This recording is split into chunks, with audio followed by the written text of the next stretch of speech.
রাজপথে কখনো গুনগুনিয়ে কখনো দরাজ গলায় কুমার শানুর গান গেয়ে পরিচিত পেয়েছেন মিঠুন চন্দ্র বর্মন। চাকরি করলে গান করার সুযোগ কম পাবেন সেই শঙ্কা থেকে স্বাধীন পেশা হিসেবে বেছে নিয়েছেন রিকশা চালানো। গাজীপুর শহরে যাত্রীদের গানে গানে মাতিয়ে রাখেন মিঠুন।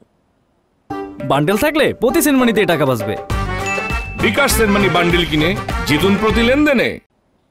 ধীরে সে মেরি জিন্দগি মে আনা, ধীরে ধীরে সে দিল কো চুরানা। কণ্ঠ শুনে মনে হতে পারে গাইছেন জনপ্রিয় সঙ্গীত শিল্পী কুমার শানু। রিকশার প্যাডেল ঘুরিয়ে গান গেয়ে ছুটে চলা এই গায়কের নাম মিঠুন চন্দ্র বর্মন। কুমার শানুর গান যেন তার ধ্যান জ্ঞান।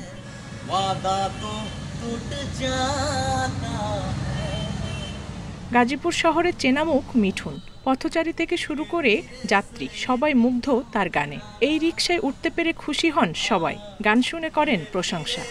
গানটা ভালো লাগতেছিল, একদম দেখে কুমার শানুর কণ্ঠের মতো আর কি।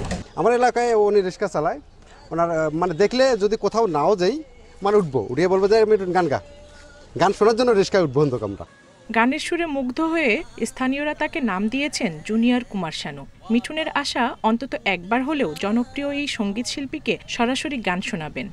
যদি আমার সেই সুযোগটা তৈরি হয়, আমি আসলে একটিবার হলেও বিখ্যাত কণ্ঠশিল্পী কুমার শানু স্যারের সাথে একটি লাইন গান শোনাতে চাই।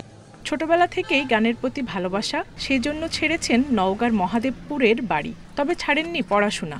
নওগাঁ কলেজ থেকে রাষ্ট্রবিজ্ঞান বিষয়ে অনার্স শেষ করে এখন মাস্টার্সের ছাত্র মিঠুন। সেখান থেকে একটি বেসরকারি প্রতিষ্ঠানে চাকরি করলেও ঠিকমতো গান করার সুযোগ পাচ্ছিলেন না, তাই সেটা ছেড়ে স্বাধীন পেশা হিসেবে শুরু করেন রিকশা চালানো। বললেন, গাজীপুরে আয় বেশি এবং গানের সুযোগও পাওয়া যায়। রিকশা তো ঢাকার অনেক ভাড়া, আমাদের এলাকায় রিকশা এখান থেকে অনেক দূর গেলে 20 টাকা করে, আর এখানে এইটুকু যেতে 20 টাকা 30 টাকা 50 টাকা, মাত্র 1 কিলোমিটার যাইতে। তখন আমি চিন্তা করলাম যে এটা যদি আমি করি তাহলে হাফ বেলা যদি আমি রিকশা চালাই তাহলে হয়তো আমি গান নিয়ে করতে পারবো।